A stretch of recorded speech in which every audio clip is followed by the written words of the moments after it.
You are now listening to The Box Out with Kahlil Thomas and Jason Corden on the One Podcast Network. Let's get it.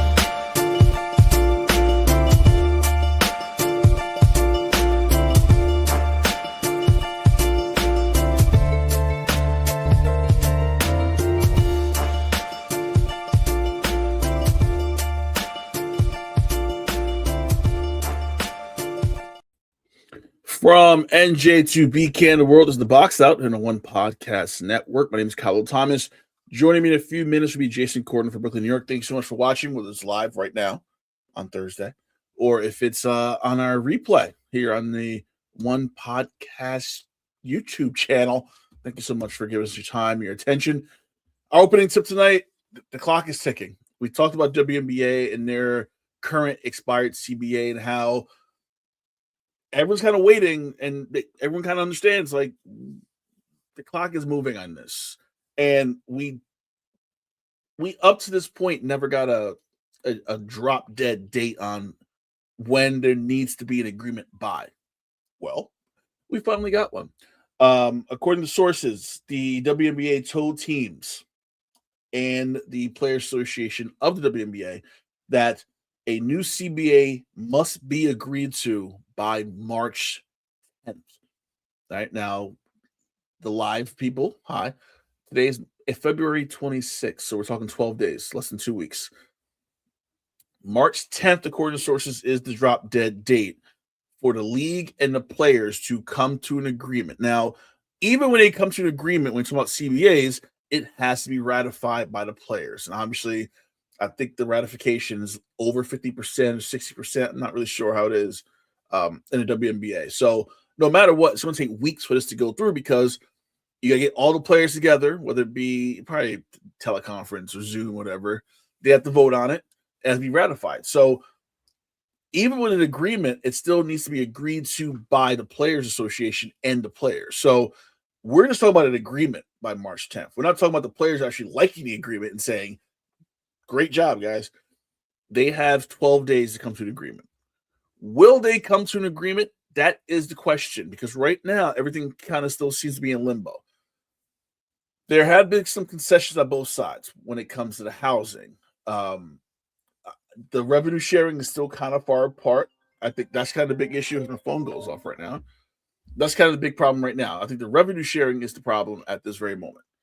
And figuring out how much of that revenue will go to the players, I think, is a sticking point for this. It's kind of the reason we're in this situation with the WNBA. It's the reason we're in this spot right now because the owners, and we talk about this a lot on the show, how the ownership structure of the WNBA is very odd and very weird. How the league actually only owns 42% of itself. The other 42% is owned by the NBA. And then the last 16%, the remaining 16% is owned by essentially venture capitalists who invested money into the league a few years ago. So the owners are looking at this long term saying, we would love to give you what you want, what you deserve, but we have to look at it as we only get 42% of the revenue. Like we don't even have half the revenue. We only get 42% of the revenue. So by the time it comes to us, it's already been kind of chewed at and spit out and said, okay, here's what's left. And what's left is 42% of a league. The other 58% has already been dispersed. They get the remaining 42%. So the revenue sharing seems to still be the problem. There was another negotiation this week between the owners and the players, the league and the players. Say league, not owners. The March 10th date, it seems kind of close, but I think the reason why, you have two expansion teams join the league. You have Portland, you got Toronto. You need to have the expansion draft. You need to have free agency. 80% of the WNBA are eligible for free agency. So 80% of the league, of the players, are free agents. You need time to figure this all out.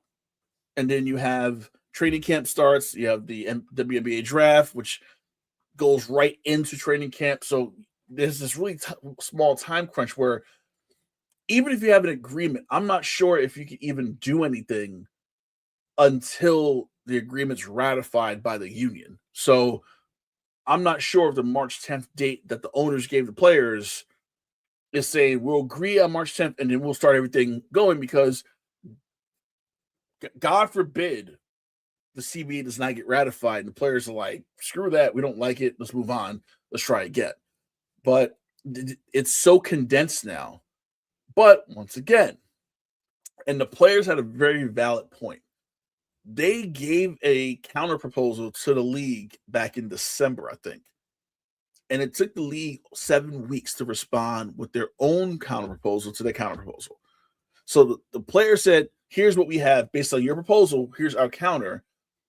The league took weeks. The league took 2 months to respond essentially to the counter proposal, which, if you really care about where this is going, if you really care about the league and playing basketball this season, taking 2 months to look over a counter proposal and come back with your own counter proposal, which they did, but it took 2 months.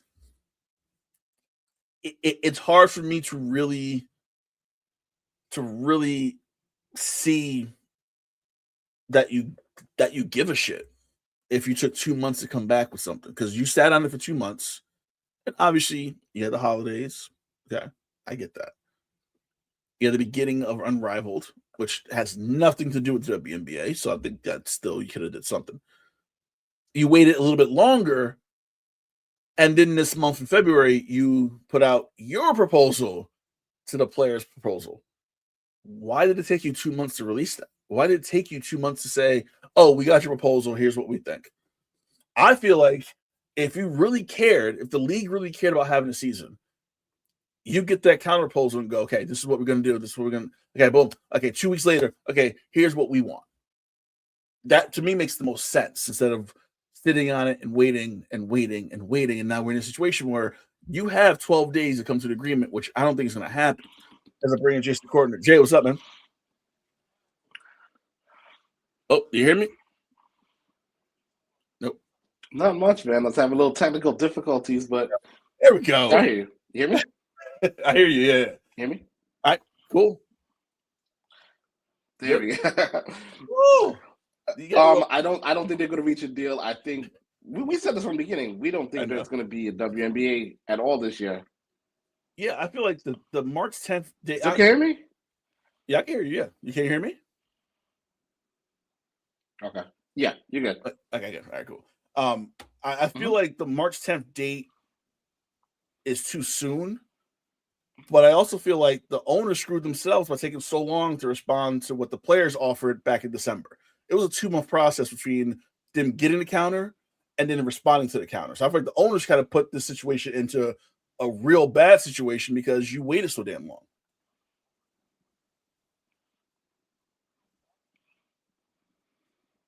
Yeah, I think the owners is trying to show face that they're trying to attempt to make it look like, hey, listen, let's come to the table. Let's try to salvage this one last time. But maybe it's best that they do miss, not say half the season, but the first month of the season, and it be a sense of urgency on both sides, no? Yeah, I mean, I feel like you have so much to do in that time frame.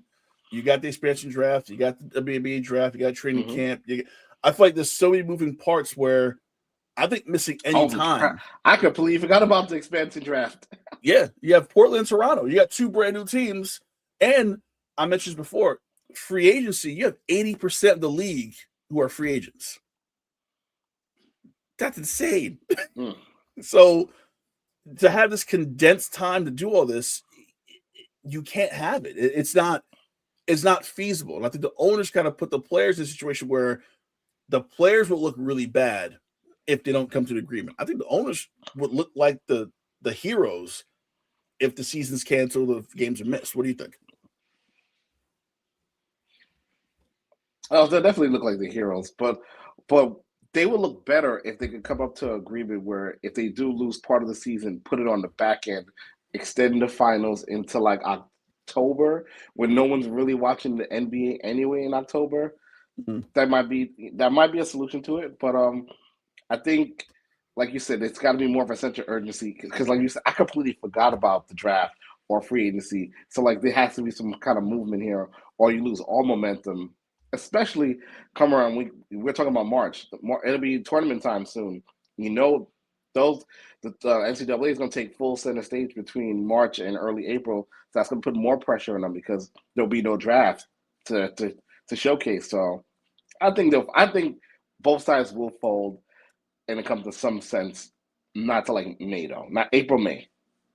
So I think what makes this even more interesting is what the union announced on Sunday to ESPN that for the first time in history, the league generated enough revenue last season to trigger revenue sharing with the players. So they've talked about this, how they haven't hit their triggers this whole time in the prior CBA, mainly because of COVID. COVID kind of screwed them. But they finally hit the target, and now every team got $8 million to disperse. So I feel like that right there kind of gives the union some leeway and go, you made enough money. You actually turned a profit last year, kind of. You made enough money where we could actually just get some distribution out of it. So you can't cry poor anymore because there's money on the table now. Not to mention the television deal they inked. So they definitely turned a profit, but they're kind of making it seem like they didn't, and that's kind of bad negotiation tactic. So you're saying there's going to be an agreement by March 10th? No, and April 10th. April 10th. Yeah,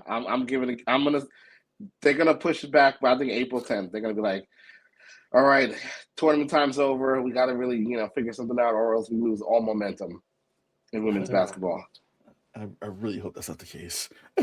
Really hope that's not the case. They don't need to miss games. They don't need things to be shifted. They need to start on time, or as close to as on time.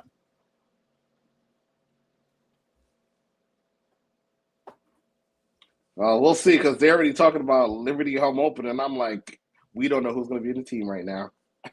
Yeah, no, listen. I mean, 80% of the league with no jobs because everybody's available, which I didn't know that many people were free agents until I looked it up, and I was like, damn, 80% of the league are kind of out there. I'm like, I've never seen that shit before. That's a big number. So so we'll keep you posted, obviously, on what's going on and the comings and goings. We will see. Hopefully we're good. We have to talk about the Knicks. You and I were texting on Sunday night during the game and said how much the Knicks needed to win that game. Saturday night. How much the Knicks needed to win that game. And they won, pulled it out, came from behind, beat Houston. And then going into the stretch they have, you knew that you got 5 games. You need to win at least 3 of them to get Knicks fans off the ledge. Right. And they go and drop an egg in Cleveland. How can you describe Knicks fandom from Saturday to Tuesday?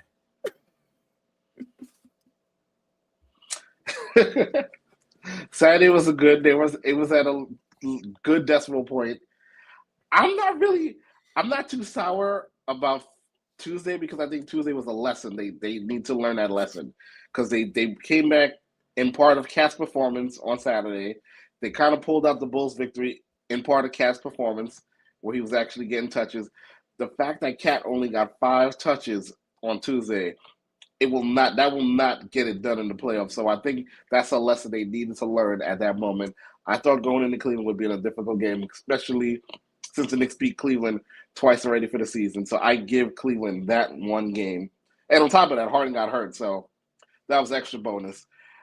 I think everyone needs to calm down. I'm hearing Stephen A. Smith talking about he's done with the team. I think everybody needs to just relax. It's February. To me, Sunday game is a bigger test than what happened Tuesday. I want to see them try to beat the Spurs, who are playing or clicking on all cylinders. You beat them in the cup. Show. Now's the time to show that wasn't a fluke. I think you need to protect home court. So again, protect home court down the stretch. I'm not too worried about that loss in Cleveland. However, Cat has to get more touches, and I think everybody understands that after the game. All right, let's go. What's going on, Dad? I agree. Tuesday was a lesson and a loss. The problem with a loss, it's still a loss. And now we have the stretch. They have Milwaukee tomorrow, which, that's dumb. I think that's a big game. That it better be. Milwaukee's they're playing better since they got our boy. He got the green light. He's gonna take a lot of shots. I guess. If they lose against Milwaukee, then we have an emergency pod tomorrow night going off. Better question. Do the Knicks lose tomorrow, or does Cam Thomas drop 50?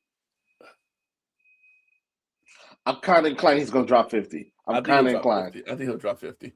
I think he'll drop 50 and he'll lose like he did in Brooklyn. Same situation. Like he'll just put his shots up. After Milwaukee, you got San Antonio, like you mentioned, on Sunday. Toronto on the road next week. You have OKC at home on the 4th. Denver, the Lakers, the Clippers, Utah, and Indiana in succession on the road.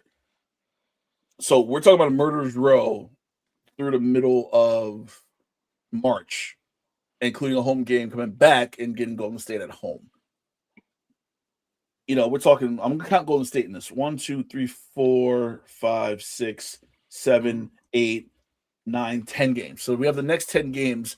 And I would say of those 10, 7 are games that I'm like Milwaukee, Utah, and Indiana, I don't think would be a problem. Of those 7 that are left, how many do you think they need to win to get the jackass Stephen Smith people off their back? Anywhere between 4 and 5. Okay, so you're saying 4 and 3. I don't think the Lakers are in disarray right now. Okay. Clippers, it all depends on the Kawhi. Denver is probably the L. Utah is definitely a win.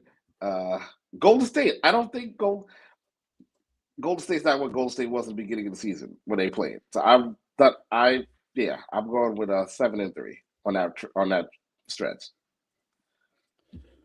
Yeah, I think 5 and 2 in those 7 games has to be done. I think in order to get people off the ledge. But I know people saying they're okay. They can't pull a dud like they did in Sacramento. Like that can't happen. No. I thought you go to Utah, take care of business against Utah. Right? Mm-hmm. I feel like you could beat. I feel like you could beat the Clippers. I feel like the Lakers. We'll talk about them in a second. The Lakers are beatable. We just beat them at home a couple weeks ago, so I think they know how to play the Lakers. They know what to do against the Lakers. I feel like San Antonio. I feel like OKC. Bring up the schedule again because I forgot already. Toronto's a problem, especially on the road. Denver's always a problem. Denver just beat Boston last night by double digits, and Boston's killing it. And Denver said, we're good, and knocked them out. So I feel like you have these games where you're better than what you are. Like the Cleveland game was not indicative of where this team is, but it's a scary concept to see them play that badly. When I'm sorry, Cleveland's not what Cleveland was last year. Cleveland's not Cleveland from 2024, 2025. And then you have James Harden breaking his thumb. So now you have a hampered James Harden, and he still blew him out the gym. I just feel like they got to show some heart. I know Cat didn't get his touches, but Cat needs to go in there and almost prove himself. I think we talk about it all the time. How Brunson getting that grill, I'm like, get it together. He almost has to go and like, give me the fucking ball. I want it. I got this. And when you get it, handle it.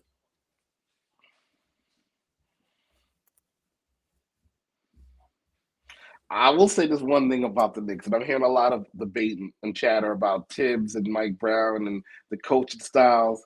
Let's not forget how Tibbs took every regular season game seriously and then ran them in the ground, and it showed up every year in the playoffs where they were kind of lackluster and they couldn't get over the hump.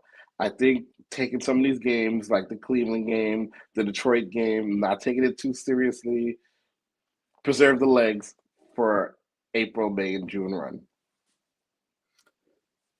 Right now, they're in a good spot. I feel like there's no need to stress, but I will say, if we lay some eggs in the coming games, I think we gotta have some shit to talk about, and Then we gotta some drinks will be done. We haven't happen. Got to talk about the Lakers. Got to talk about the Lakers because there's always something with the Lakers. There's always something with the Lakers. So they lost to the Magic by 1 point on Tuesday. Luka and LeBron, someone got crossed up. Mm-hmm. I think the shot was meant for Luka, but then Luka passed the ball to LeBron, and LeBron missed the shot, and there was some shit. And there's some, Luka said after the game, I know I was open, but I just thought I was a little bit too far. Tried to take one dribble closer, and I probably shouldn't have picked up the ball and just I should have picked up the ball and attacked. LeBron said, I thought he had a good look, and it looked like he kind of just lost his balance. Didn't have a rhythm with the ball, whatever the case may be, and it kind of allowed Orlando's defense to get back in front of him. And I was kind of off balance when he gave it to me. I thought he had a great look. That's my point of view. And pretty much said, ask Luka about the shot. Like, I think before we got to Luka, they asked LeBron. LeBron pretty much put it on Luka. Mm-hmm. The conversation now becomes, we know it's Luka's team. We know it belongs to him. We know LeBron's, out the door.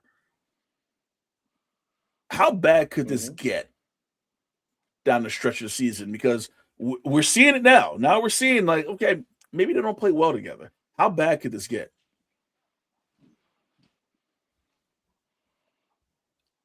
Honestly, it's terrible, but LeBron's already being set up as a scapegoat, and Luka's already being set up as the franchise player going forward. But what's very interesting about this whole Laker dynamic is Luka's somewhat setting back into his Dallas ways, but this time you don't have a Jason Kidd to wheel him back in. So I don't know who he respects on the coaching staff or between his teammates. LeBron's not what LeBron used to be.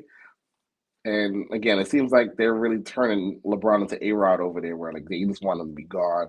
They want the season to be over. He'll be, he'll be somewhere else's problem next year. Mm-hmm. But they definitely need to figure out, because they don't have the right players around Luka anyway. So that's something they're gonna have to address in the offseason. But yes, I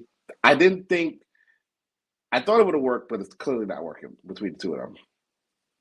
No, it's not. And I think the Lakers itself, 4-4 on a homestand, which I don't care who you are, Lakers, the Knicks, OKC, San Antonio. I feel like you go 4-4 during an 8-game homestand. That's a serious issue happening right now. But even more, I feel like, and there's an article David Miniman wrote this morning, and I saw it, and I immediately just burst out laughing. And the title of the article from David Miniman of ESPN was, Why the Lakers' Success Depends on DeAndre Ayton and Vice Versa. So the success of the Lakers is dependent on the play of DeAndre Ayton. How bad is this? That DeAndre Ayton's like an X factor for this team to be successful.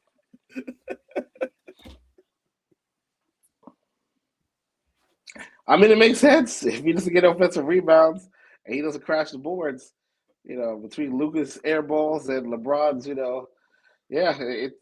it's bleak over there. They don't have enough shooters, and they just gotta. I thought the IQ of LeBron and Luka would have carried them, but it's not carrying them, and that's the problem. I thought their basketball collective IQ, they would have figured this out. Yeah, I mean, I think deep down LeBron is still butthurt at the fact that it's not his team anymore, and is still kind of holding a grudge over it. And I think it's starting to come to fruition because people are like, oh, look at the old man still doing it. And he's like, I can still play. Like, everyone's just like writing me off. I can still ball out, but everybody kind of forgets about him because it's all about Luka, and I don't think he's used to that. And Point Blank doesn't like that.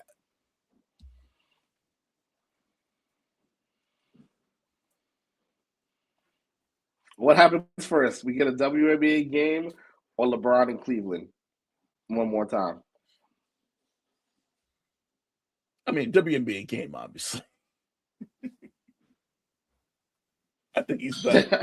I think he's done in Cleveland. Real quick, I'll talk about the All-Star game It'll be again. close. It's going to be close. It It will be close. It will be close because I don't know. I'm waiting for a WNBA alert on my phone, and never is not happening.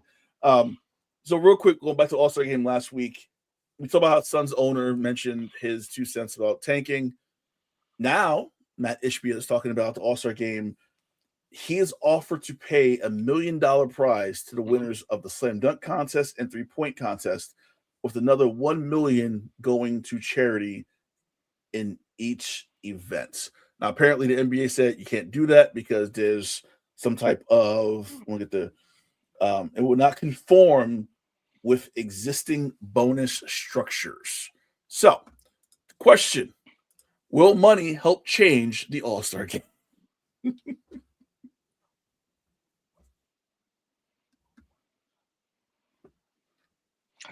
Absolutely not. It won't. Well, no. You know why? You know why I say it won't. You know why I say it won't help? Because let's look at what happened with the cup. Those guys are playing hard for the guys who are not making, are making league minimum. So that's different. All-Star game, you get the cream of the crop. Most of them are making well over, their normal quota. So what's an extra $1 million going to do besides satisfy their baby mamas for an hour? Damn, damn! I was expecting that one. Oh shit! That's a nice bet. It's a nice shopping spree. I mean, where else is going? Where's it going? Where's it really going? It's a little shopping on the side. A little trip to the mall. That's what it's for.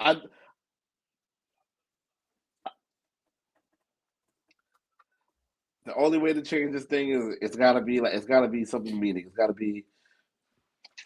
If it was East versus West for home court, like how MLB used to do, I'm on board for that. But they're not gonna do that. They're so gung ho on this world versus US now. We gotta get Canada's team popping, which I think we'll get popping next year. Expand the All-Star roster, get 4 legit teams.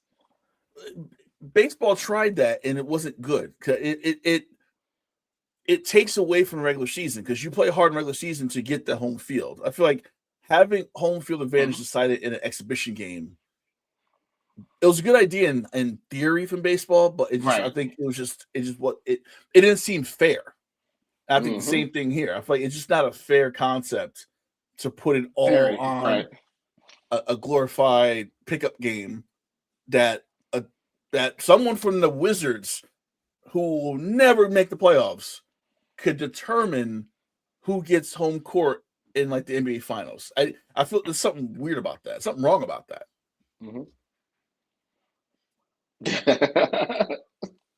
It's just a terrible concept. Yeah. So I'm just like, let's not do that. Real quick, and this is gonna be a quick show because I'm actually working right now. I'm on the clock, so I gotta get back to work.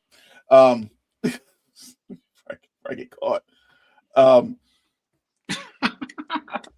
Yeah, it was a last minute schedule change, so I got to get back at the clock. St. John's. Let's talk about St. John's for a second. So they lost the game last night. Lost to UConn. No shame in losing to UConn, but Mr. Cordner to the better team. But how could you go 0 for 24 in the final 12 minutes of a game? I've never seen that in my life. Have you ever seen a team go that cold? High school and college, pro. Have you ever seen anything like that game last night? Never. So. Never. It was very scary, very alarming. No sense of urgency after 0 for 12. You got to go to the hole, right? You got to have a little more sense of urgency. So, my second question, Busy J. Based on that considering coming off of that, was a 13-game winning streak? Yes. Yep. So, does that make you more confident, less confident, or the same amount of confidence for St. John's?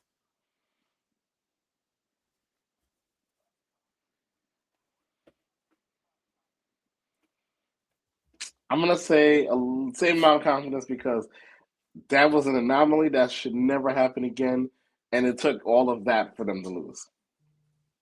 Again, another lesson in the loss. I'm gonna write that down. Lesson in loss. Yeah, cool. That's our theme tonight. That's a title of our show tonight. Lesson in loss. That's what we said that twice today already. 30 minutes. So start the season. They're I doubt that will happen in the Big Ten. I mean, in the Big East tournament. That will not happen in the Big East tournament. I hope not. Wait, are you covering the Big East tournament this year? I am not. I am not covering this year. How about you? I'm not either. Actually, let's make a deal right now because I have an idea. The MAC plays their conference tournament in AC next week and every year for the next 5 years. I think you and I could go cover the MAC and do some shows in AC and run on that. I'm down for that. I am definitely down for that. It'll be a good trip, Definitely down for basketball. Watch the basketball, do a little bit of gambling, play a little roulette, play a little poker. Yep. Watch them ball. Tell the wives it's a work trip. That's what we're no do. Problems over here. I'm down for that. It's a work trip, babe. Hey, there you go. So week started. St. John started at 15. That's obviously going to drop off. The drop off is going to be substantial, I think, based on how they lost to UConn. But your top three doesn't really change, although Duke did make the top. Duke flip-flopped Michigan. So now Duke is 1, Michigan's 3, Arizona's 2. Iowa State and Houston rounds out your top 5. Starting the week out, obviously, it'll be different next week when we come back. The problem that I have right now is, and we say it every year, and I think this year more so, especially watching this week's games, watching Duke, I must say, Michigan. though, I do like how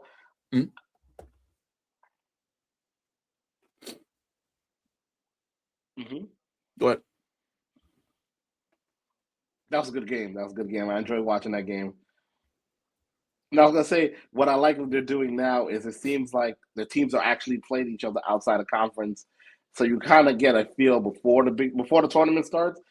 So we're a lot of matchups in the tournament we've seen already. So it's gonna be interesting how that plays out. Bruce is going on. Jason, Bruce is loving the witness protection blur view you got going right now.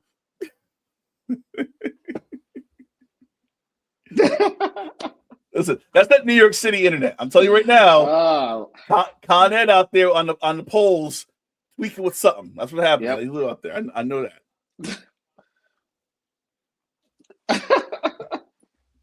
So, with Duke, Michigan, Houston. I think Houston lost the other day. I thought Michigan was the best team in the country. Duke beat them. I thought Houston was the best team in the country for a while, better than Michigan. They lost the game. BYU lost to UCF. UCF smoked BYU the other night. I'm starting to think that even your 1 seeds in the tournament, it's going to be sketchy trying to pick a bracket and pick a winner. Because I don't think not one team, and yes, I know Duke is number 1 in the country and Duke looks really good, but Duke, besides the Michigan game and like maybe the Kentucky game early, they haven't played anybody. I don't have a set national champion right now. Do you?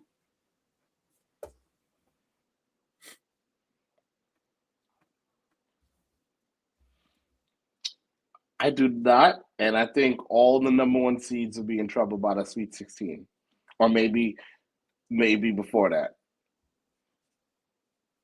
Because we look at St. John's, I think that the loss last night definitely it's affecting me, and it's affecting how I'm looking at them. I think UConn is a product of playing in a Big East that is not as strong as it's been. Right. Duke hasn't really played anybody. ACC is kind of low.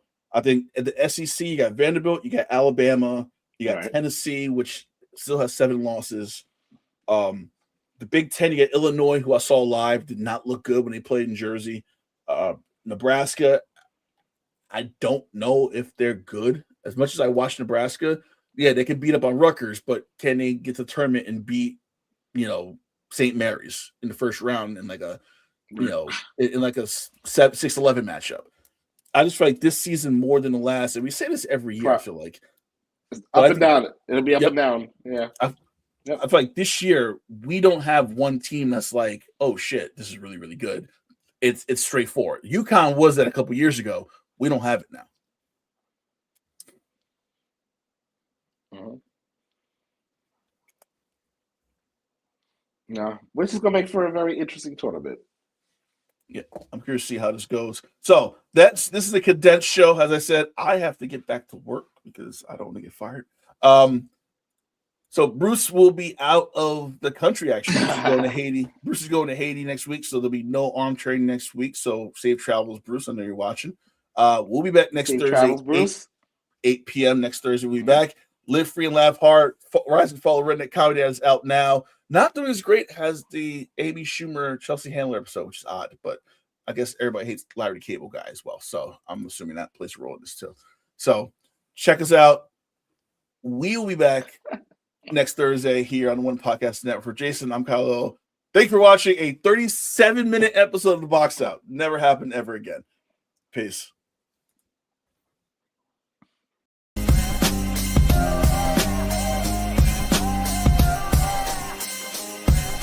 This has been The Box Out with Kahlil Thomas and Jason Kortner. Subscribe now for the best tri-state area basketball talk.